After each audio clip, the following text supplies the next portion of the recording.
38. Shephatia, fils de Matan, Guédalia, fils de Pashur, Yukal, fils de Shelemia, et Pashur, fils de Malkia, entendirent les paroles que Jérémie adressait à tout le peuple. Il disait, « Voici ce que déclare l'Éternel. Celui qui restera dans cette ville mourra par l'épée, par la famine ou par la peste. Et celui qui en sortira pour se rendre aux Chaldéens aura la vie sauve. Il aura au moins gagné cela. Voici ce que déclare l'Éternel.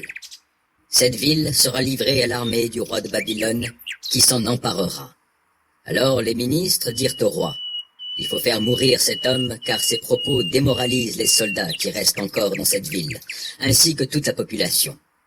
Cet homme-là ne cherche pas le bien du peuple, il ne veut que son malheur. » Le roi Sédécias leur répondit, « Il est entre vos mains, car le roi ne peut rien vous refuser. » Ils prirent donc Jérémie et le descendirent avec des cordes dans la citerne appartenant à Malkia, un prince de sang, celle qui se trouvait dans la cour du corps de garde. Il n'y avait pas d'eau dans la citerne. Dans le fond, il n'y avait que de la vase, et Jérémie s'y enfonça. Mais Ebed-Mélec, un Éthiopien, un fonctionnaire attaché au palais royal, apprit qu'ils avaient mis Jérémie dans la citerne. Or, le roi siégeait à la porte de Benjamin. Alors Ebed-Mélec sortit du palais et alla parler au roi. Il lui dit, « Monseigneur le roi, ces hommes ont mal agi envers le prophète Jérémie en le descendant dans la citerne. Il y mourra de faim puisqu'il n'y a plus de pain dans la ville. » Le roi ordonna à Ebed-Mélec l'Éthiopien, « Prends avec toi 3 hommes et fais remonter le prophète Jérémie de la citerne avant qu'il meure. » Ebed-Mélec prit donc ces hommes avec lui et rentra au palais royal dans une pièce située sous la salle du trésor. Il y prit des linges déchirés ou usés. Puis il les descendit avec des cordes à Jérémie dans la citerne.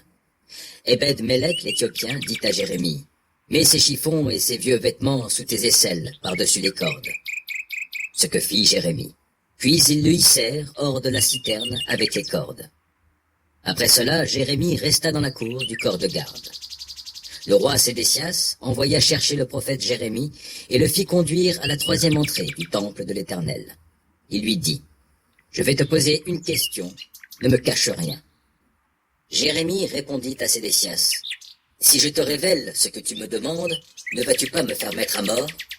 Et si je te donne un conseil, tu ne m'écouteras pas. » Alors le roi Sédécias jura secrètement à Jérémie, « Aussi vrai que l'Éternel est vivant, et que c'est de lui que nous tenons notre vie, je ne te ferai pas mourir, et je ne te remettrai pas entre les mains de ces gens qui en veulent à ta vie. » Alors Jérémie dit à Sédécias, « Voici ce que déclare l'Éternel, le Dieu des armées célestes, Dieu d'Israël.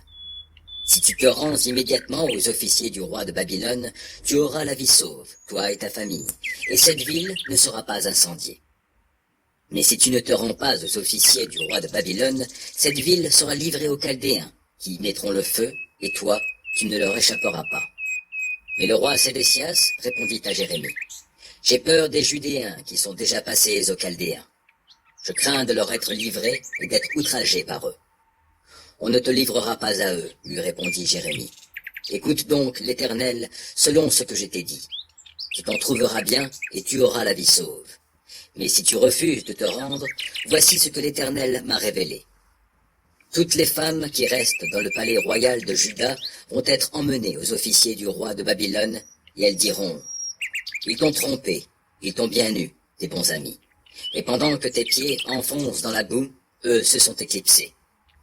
Toutes tes femmes et tes enfants vont être emmenés d'ici aux Chaldéens, et tu ne leur échapperas pas, car le roi de Babylone se saisira de toi, et cette ville sera incendiée. » Alors Sédécias dit à Jérémie, « Que personne ne sache rien de toute cette conversation, et tu ne seras pas mis à mort. Si les ministres apprennent que j'ai parlé avec toi, et s'ils viennent te demander, « Fais-nous savoir ce que tu as dit au roi et ce que le roi t'a dit. Ne nous cache rien, et nous ne te ferons pas mourir. » Tu leur répondras, « J'ai supplié le roi de ne pas me faire ramener dans la maison de Jonathan, pour que je n'y meure pas. » Effectivement, tous les ministres vinrent trouver Jérémie pour le questionner, et il leur répondit comme le roi le lui avait ordonné. Alors ils le laissèrent tranquille, car rien n'avait filtré de l'entretien. Ainsi Jérémie demeura dans la cour du corps de garde jusqu'au jour où Jérusalem fut conquise. Voici comment Jérusalem fut prise.